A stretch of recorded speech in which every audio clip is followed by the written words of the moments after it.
Magandang araw mga ante. Bago ko nga burahin tong video na to, ibo-voice over ko nga muna. Para may upload na nga rin sa long form video. Kagabi nga inaya nga kami ng partner ko dito sa peryahan. Malapit nga lang to dito sa amin mga ante, wala nang 20 minutes ang biyahe kapag nagmotor. Pagdating nga namin, wala pa ang gaanong tao dahil mga alas 6 pa nga lang nung pumunta nga kami dito. Naghanap nga lang ng parking ang partner ko at pumasok na nga rin kami sa loob. Kahit nga malapit to dito sa amin mga ante, first time ko nga makapunta rito.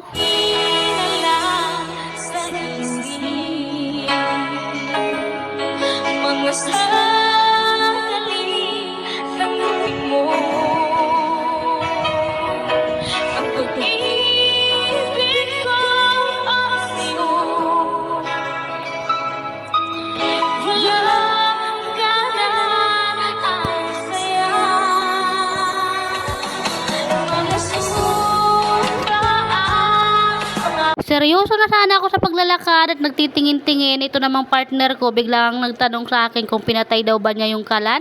Parehas nga kami kinabahan dahil pag nagkataon iuwi nga kaming walang bahay. Ay Diyos ko, wag naman sana mangyari. Kaya napabalik tuloy siya sa bahay nang wala nga sa oras. Aba sabi ko, oo umuwi ka, baka mamaya pag uwi natin wala tayong bahay. At fast forward naman tayo mga antikels, nag-rides na nga kami ng mga bata. At ito pa talaga yung napili nila, yung nakakatakot nga na rides.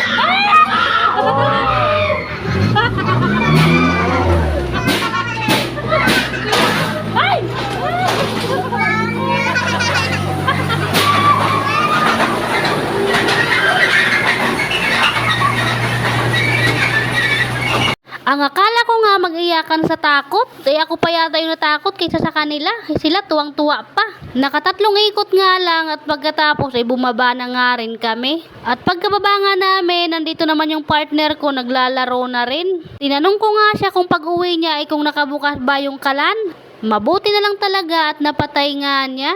Bumalik na nga tayo antikels dito nga sa nilalaro ng partner ko. Unang tira nga niya, natamaan niya, pati sa pangalawa.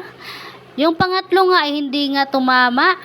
At sa pang-apat nga natira, ayan, naubos na nga. Ay salamat, magkakaroon na rin ng house and lot na reward.